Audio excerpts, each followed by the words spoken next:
Bonjour à tous. Aujourd'hui, j'ai la chance de rencontrer un des plus grands magiciens des années 90-2000. Fondateur, entre autres, des Mandrakes d'Or et des championnats de France de magie. Voici Gilles Arthur. Gilles Arthur. Gilles Arthur. Gilles Arthur. Ah, t'as tout écrit, t'as tout préparé. Oui. C'est génial. Et tu crois que tu vas réussir à me poser une question? Bah oui. Et quelle couleur est ton pull? Jeune. Ah, tu vois? Et qu'est-ce que tu aimes le mieux dans la vie? Je sais pas. Tu sais pas? Non. Mais la magie un peu. Oui. Mais pourquoi? Bah parce que c'est intéressant. Parce que? Bah moi, je trouve que c'est intéressant. Ah ouais? Oui. Et tu t'en fais un peu de magie? Oui. Un peu ou beaucoup? Bah j'en fais à l'école de magie. D'accord. Depuis longtemps? Je sais pas trop. C'est le principe, hein, c'est ça, j'ai bien compris le principe. C'est moi qui te pose des questions. Non. Non? Non, c'est l'inverse. Ah pardon, je croyais que c'était moi qui devais te poser des questions. Alors je te laisse me poser des... Non, je rigole, je rigole. Bonjour Gilles, enchanté. Puis-je me permettre de te tutoyer? Mais avec plaisir, on a le même âge. Pour commencer, peux-tu te présenter et nous dire depuis quand tu as fait de la magie et comment tu as eu envie de commencer? Depuis quand? Moi, depuis toujours. J'avais justement ton âge. Oh là, c'est philosophique ça. Moi, j'avais envie de changer de monde. Il a été de pire en pire, hein, mais moi, déjà, à l'époque où j'avais ton âge, j'avais envie de le changer. Et donc, quoi de mieux que la magie pour changer le monde? Donc, du coup, j'ai décidé de passer de l'autre côté du miroir et d'inventer mon monde à moi. Et c'est pour ça que je suis devenu magicien. Tu es un magicien spécialisé dans les grandes illusions. Quelle est celle dont tu es le plus fier? Oui, on pourrait dire que je suis spécialisé dans les grandes illusions, mais je ne suis pas tout à fait dans cette vision-là. Je suis plutôt spécialisé dans la magie qui provoque de l'émotion. C'est-à-dire que, tu vois, par exemple, à l'époque où je faisais des grandes illusions, des méga illusions, eh ben, c'était spectaculaire, mais je prenais beaucoup de plaisir à faire des petits tours de close-up aussi.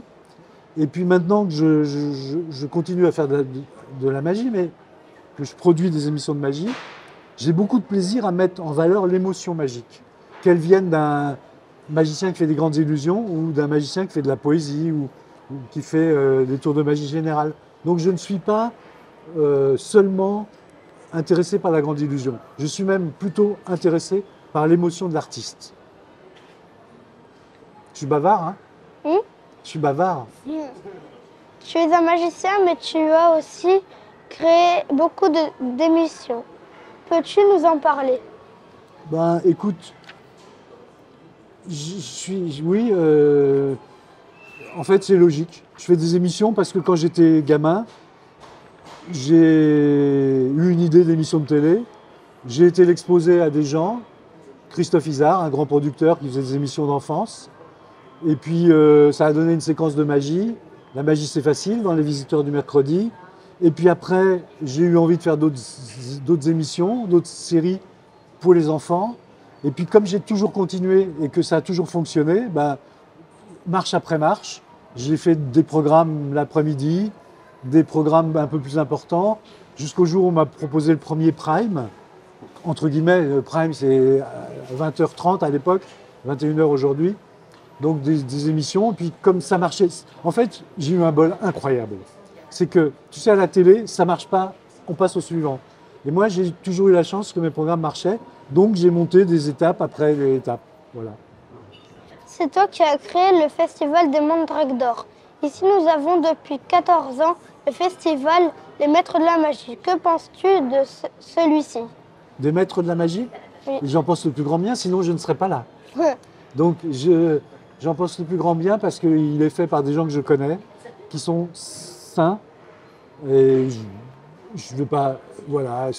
Il y a parfois dans le milieu magique des gens qui ont des doubles jeux, qui ont des doubles visages, mais en fait, qui sont des illusionnistes. Et là, les illusionnistes qui gèrent ce festival des maîtres de la magie sont des gens d'une grande intégrité. Donc je les aime beaucoup, donc c'est pour ça que je suis là. Et c'est pour ça que rendrait toujours hommage à cette manifestation, parce que une manifestation est toujours belle quand elle est gérée par des gens intègres. Quel est le ou les magiciens qui t'impressionnent le plus en ce moment? Écoute, en ce moment, moi j'ai vu tous les plus grands magiciens du monde, de la planète, depuis 30 ans. J'ai des coups de cœur pour des gens qui dégagent des vraies émotions. J'ai évidemment, je ne peux pas éviter le nom de David Copperfield, mais du Siegfried and Roy, Penn and Teller, etc. Mais je dois dire que la nouvelle génération m'étonne beaucoup. Et dans la nouvelle génération, les deux Allemands, les Ehrlich Brothers, me semblent être vraiment les stars de demain. Je suis diabétique de type 1 depuis 1 an et demi. Connais-tu la maladie? Je connais un petit peu parce que j'ai entendu dire sur ces maladies.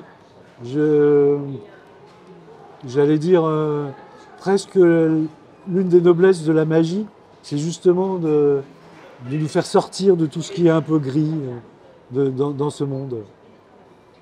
Peux-tu, s'il te plaît, envoyer un message à tous mes copains de l'assaut Les Îlots de Languéran? Moi, ce que je voudrais vous dire, c'est que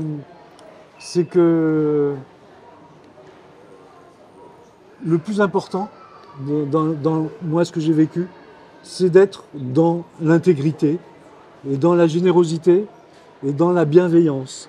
C'est-à-dire que la vie n'est qu'une succession de bonheur, de complications, de bonheur, de complications. Et je pense que plus on prend tout ça avec bienveillance, recul et apaisement, et plus on profite de la vie. Voilà. Pour finir, j'ai deux petites demandes. La première, peux-tu nous faire un petit tour pour nos amis? Un petit tour de magie? Oui. Oui, mais bien sûr. Tu vois cette petite balle, je la mets dans la poche, pof, elle réapparaît. Je te le refais parce que la première fois, on ne s'attend pas, tu vois. Je la mets dans la poche et elle réapparaît. Et tu vois, par contre, si je la mets là, tac, là, on ne la voit plus, mais elle est tout le temps là. Bravo. Non, mais tout ça, c'est de la magie, tu sais. Et là, voilà, ça n'existe pas. C'est juste une petite balle. Mais quand on y croit, l'imaginaire permet tellement de choses. La seconde est spéciale. Nous essayons chaque jour de faire connaître cette maladie au plus de monde possible. Pour cela, rien de mieux que des artistes ou des personnalités pour passer des messages. Crois-tu que dans ton téléphone, il y ait le contact de quelqu'un qui pourrait nous aider? Tout le monde peut vous aider. Je crois que tous les gens qui sont normalement constitués ont envie de vous aider. Tu sais, moi, il y a très longtemps déjà, j'ai créé une association, une structure pour aider les enfants malades dans les hôpitaux. Parce que je trouvais insupportable qu'un enfant soit dans un lit d'hôpital à subir des choses désagréables. Et je trouvais intéressant de pouvoir lui amener du rêve. Donc moi, à ma manière, j'ai essayé, mais sans le dire. C'est pas comme les grandes stars médiatiques. Je pense qu'il faut le faire dans son coin, avec son cœur. Et je vais même t'expliquer pourquoi j'ai créé cette association il y a très très longtemps. Parce que quand j'étais au Visiteur du mercredi, ma toute première émission de télé, il y avait très peu de chaînes, donc j'étais très connu. Et donc j'étais partout, je faisais des galas partout avec les grosses vedettes de l'époque, et Carlos, Chantal Goya, je ne sais qui. Et un jour, j'ai été faire un gala dans un hôpital. Et un arbre de Noël. Et il n'y avait rien de plus triste pour moi que de voir un arbre de Noël avec des enfants dans une chambre d'hôpital, avec des guirlandes sur leur lit.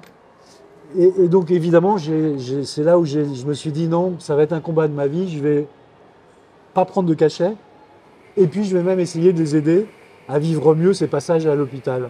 Donc je pense que tous les gens normalement constitués ne peuvent pas être indifférents à tous les problèmes que subissent les enfants. Il me semble que tu avais travaillé avec Mathieu Chédid pour Le Soldat Rose, par exemple. Oui, c'est vrai. Comment tu sais ça? Bah, c'est papa qui me l'a dit. Ah, Le Soldat Rose, oui.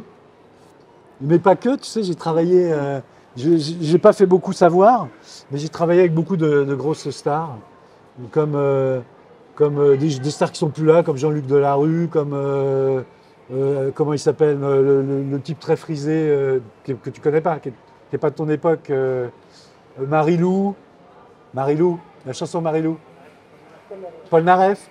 J'ai fait faire de la magie à Mourouzi, à Paul Naref.